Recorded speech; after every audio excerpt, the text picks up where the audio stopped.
hello. Rich Weiss with Metro Urban News, the news network that brings you the Tree Monster for Tremont and the Buckeye Shaker Square Metro for the Buckeye Shaker Square neighborhood. We're here at the North Union Farmers Market, and we're going to take you on a tour with our own Tremont chef from Lucky's, Heather Haviland, and she will introduce you to some of her favorite farmers that she uses at this market from the farm to the table.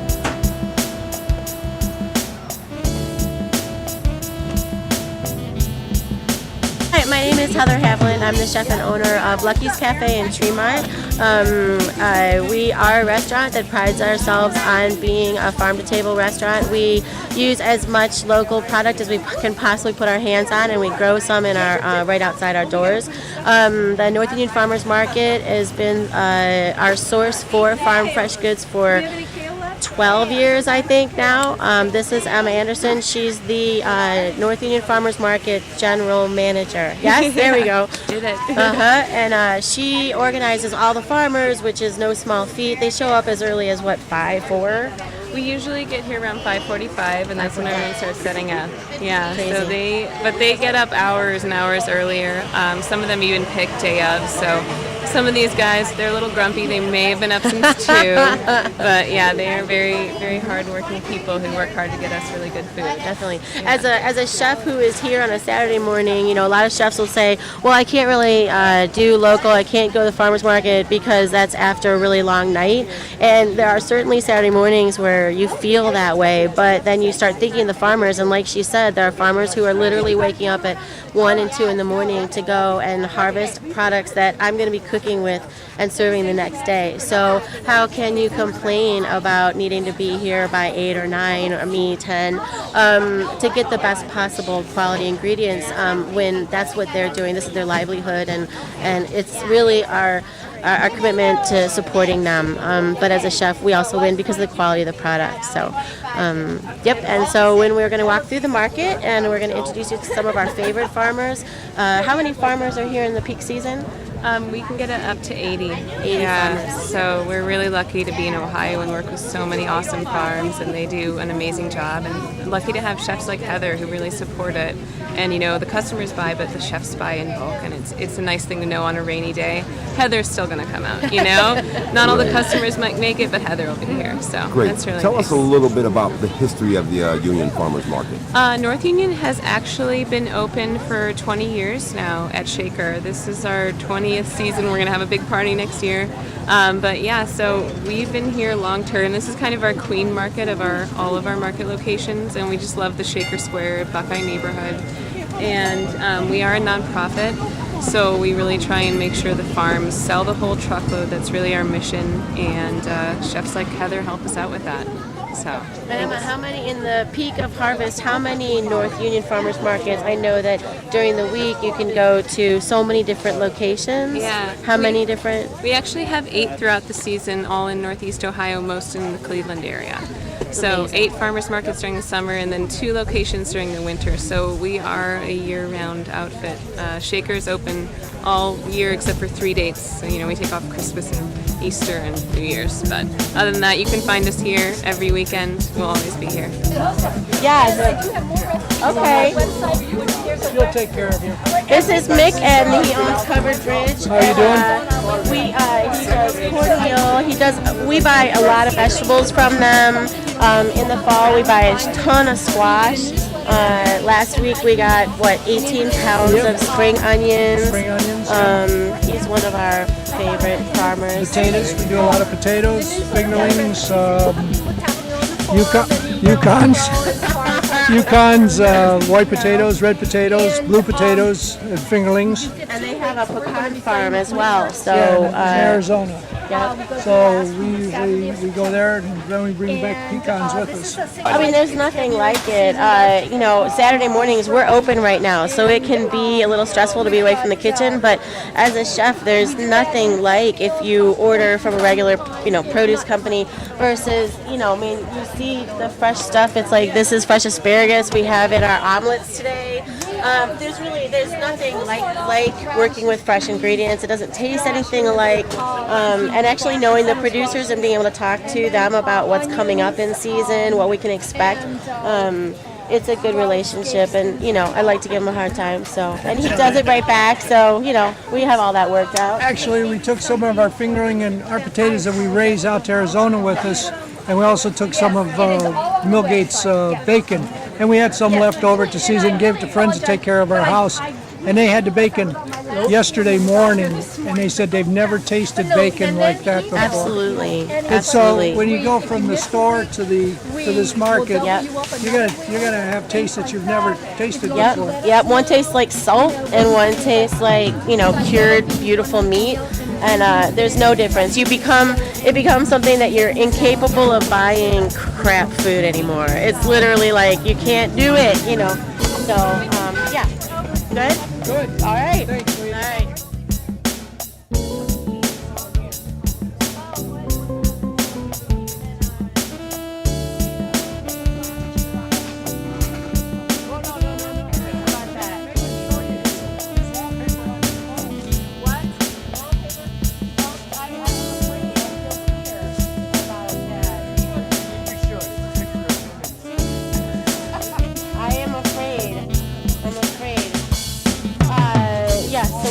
All this. So you're gonna have more asparagus next week? Okay. And you're counting, so I should stop talking to you, huh? Bo actually is a farmer that he raises this one apple called Esopus. What's the other name for it? Spitzenberg apple.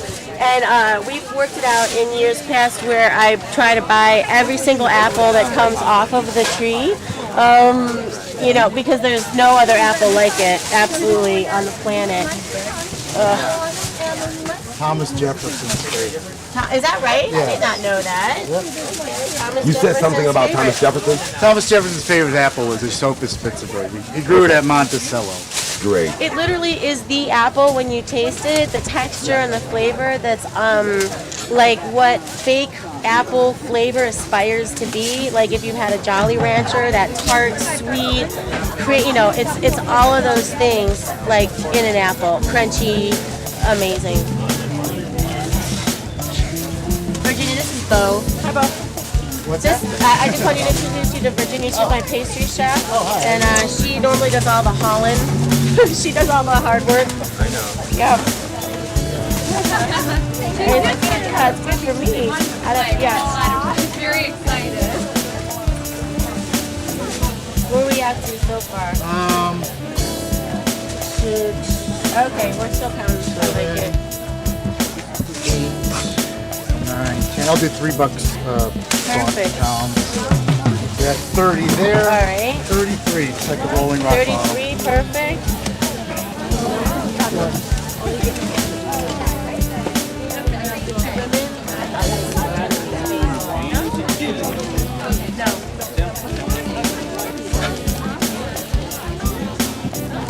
Lucy over here, she actually, we get all of our honey through Ohio Honey. She sells it in a pollen form, which is dry, and in the cafe we sprinkle it on the yogurt if you want it. But she also makes a tincture. And bee pollen is known to, if you eat it in where it's procured in the region that you live in, it's known to help arthritis.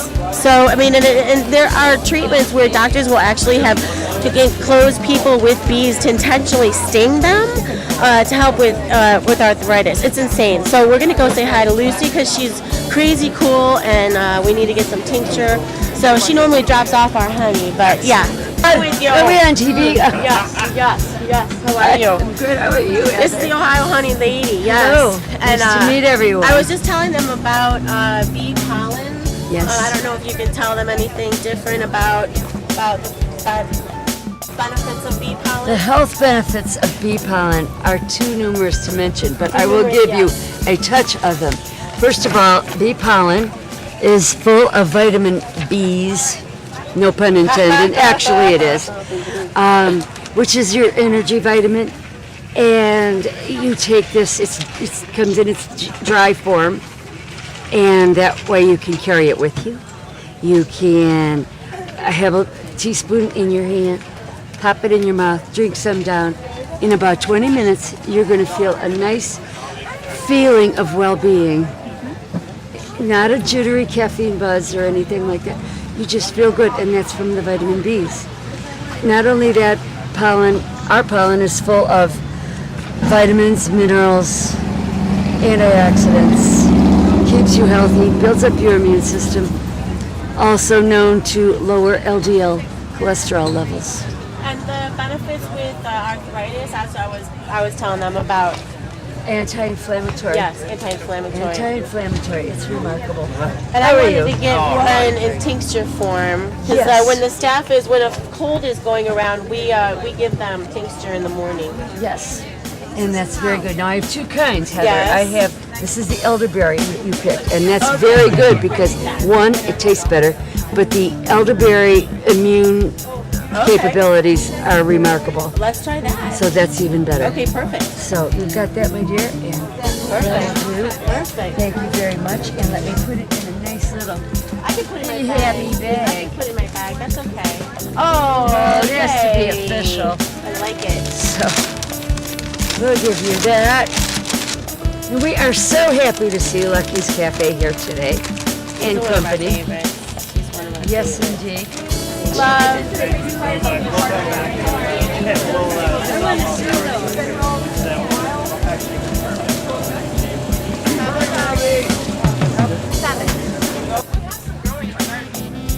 Really? You put all the wood slats on top of it? That's awesome. Yeah. Gotta dig those up because they're probably this tall already. Well, let's take 4 pounds. Yeah, they'll be soft Let's by now. take 4 pounds. The key is get them dug before they're sprouted, and then keep them in the cooler. You know, they're northern adapted. Actually, the first record of them comes from the Dakotas. Yep.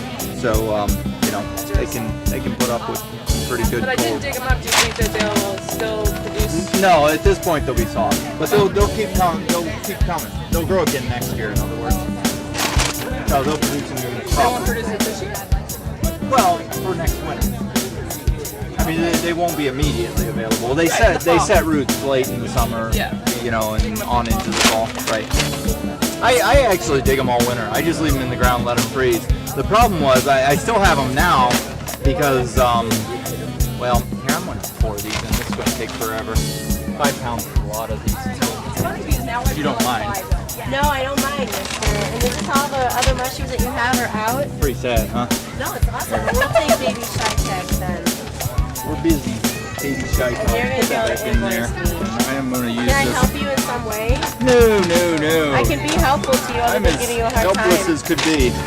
It's just you restaurant characters with your big orders. Oh my god, are you going to Oh. complain You right need to now? expand. Are you complain. complaining?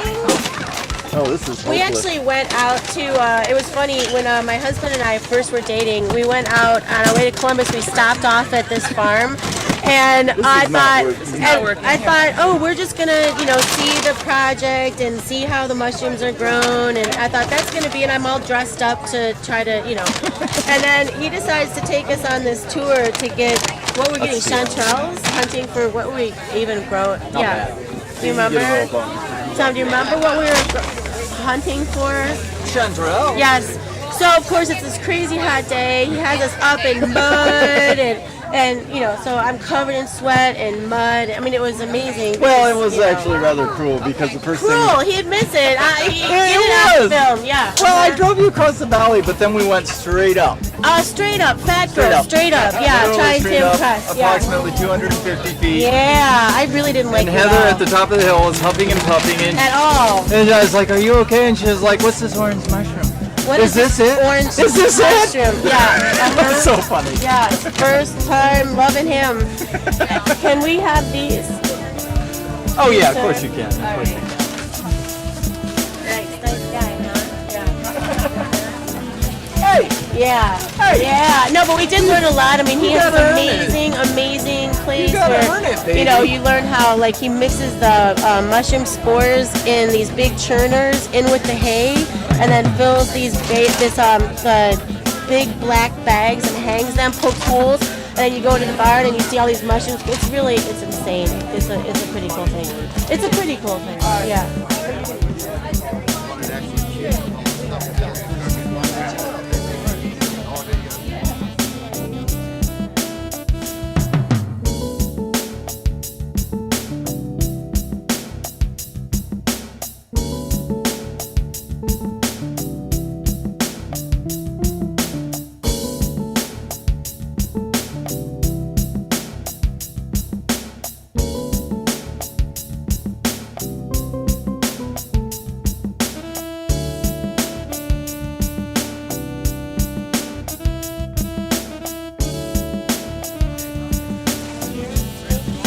Farms, and he is where we get all of our apples, our strawberries, and Strawberries are the picked first in the week. yeah, the first week of strawberries. Yep, and then And these boxes here we picked.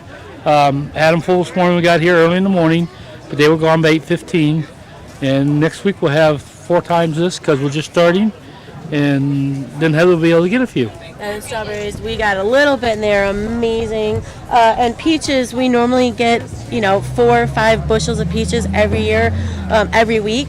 But we're at no peaches this year. We're 0 peaches. So because of the climate, I mean, Because of the winter being so hard, it just froze the peach buds, but didn't kill the peach tree. So that's the good thing that we look at is our peach trees are alive. Hopefully next year we'll have a full crop again, but this summer there will be no peaches at our market. and Buster, to give them perspective, how many bushels of peaches in season do you normally have? It'd be better to say how many bushels we sell Yep, here. just at this market. At this market, we grew 45 to 50 bushel on a good Saturday down here. In one Saturday. And that is, you know what I mean? Some Saturdays are more if it's really a mid-season form, but that's how many peaches we need a week. And will I go down south and get them? No. There would just be no peaches from Buster this year. Which kills me. All right. All right, thank you. you, man. Yep. Thank you. All right, next week. Okay. Which is crazy. I mean, Buster does, in the peak of season, he'll do 5 different North Union farmers markets. And if you think about it, this is the largest one, but if 50 bushels of peaches in one Saturday, and peach season typically lasts 8 to 10 weeks. So that's the amount of income that he's out just from one product. And so, as a chef, when we complain about having a rough week or going through whatever, it's like my farmers, when there's a late frost or no rain, I on a weekly basis, I'm thinking about these guys and thinking that's their livelihood. They have no out plan. You can't send staff home early to cut on costs. Like, that is the product he sells during that time of the year. So he'll have apples, but that's a huge amount of income to be down because Mother Nature was not, cooperating. So, we need to pick up rhubarb. Okay. So, James also represents Stutzman Greens. They are second or third, I thought they were the fourth generation, but generation grain farmers, which is pretty amazing. We buy rolled oats, rolled spelt, wheat germ. They do this fantastic thing that we include into our granola, this honey puffed grain. And when I toured that farm, because they don't have electricity, they have this huge chamber that they heat up with propane, and they close it airtight. And when the grain gets almost like popcorn, there's like a big gunshot, and all the grain then pops, and they coat it in honey. It's amazing. So we include that into our granola, and they do amazing product. And it's kind of like the kitchen and Chitty Chitty Bang Bang, where you watch all these conveyor belts that are shifting off the hulls of the grain, and it's pretty amazing.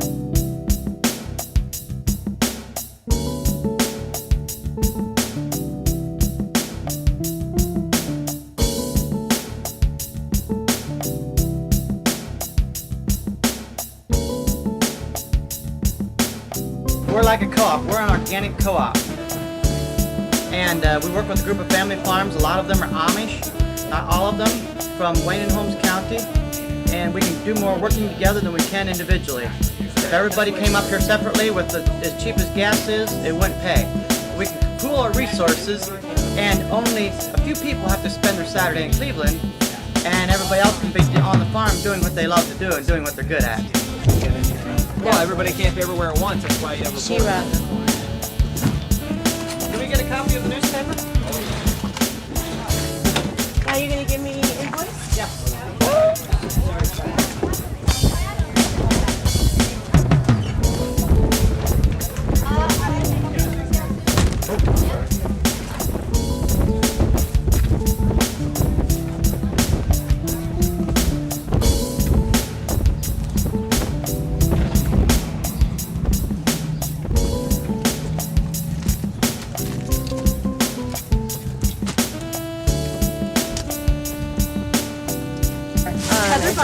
produce for her restaurant. Yes. You grow over 200 different things and pick them fresh for every market.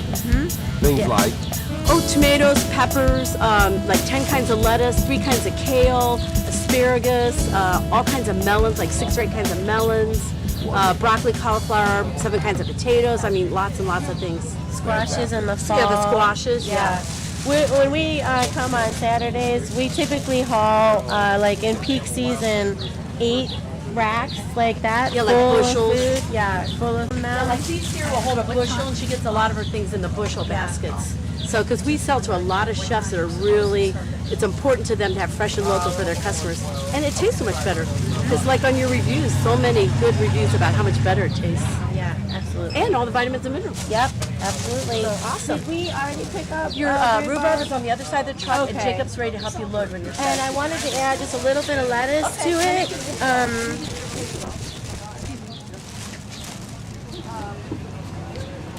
Let's do... I've got curly green, I've got bib. This is a green oak leaf, and this is the curly green, and I had some curly red. No, that's red bib. Let's do... And I have a couple red romaine left. 8... Oh, let's do the 3 red romaine. Okay. And 6 curly green. Okay. Yeah. Okay, 3 red romaine and 6 curly green, you guys. Okay, yeah.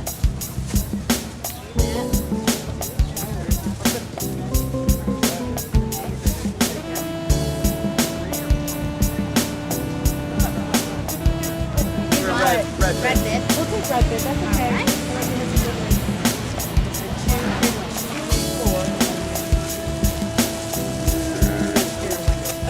So let me give you this copy right there. Thank you. I appreciate it. All right, You guys have room for You want me to take these to I your won't plug if I know you got enough. Okay. You have plenty of things? You want these in your car, or do you want to take them? We'll take them. Anything else you guys need that you wanted to involve, let us know ahead. Did we get yours? Oh, they're on this side. Did you load them? Jake's gonna load them. Yeah, we're right Go in behind Virginia and she'll show you where to put them. But let me know, because if there's any bushel things, you do some bushel things. Yeah. There we go. Thank you.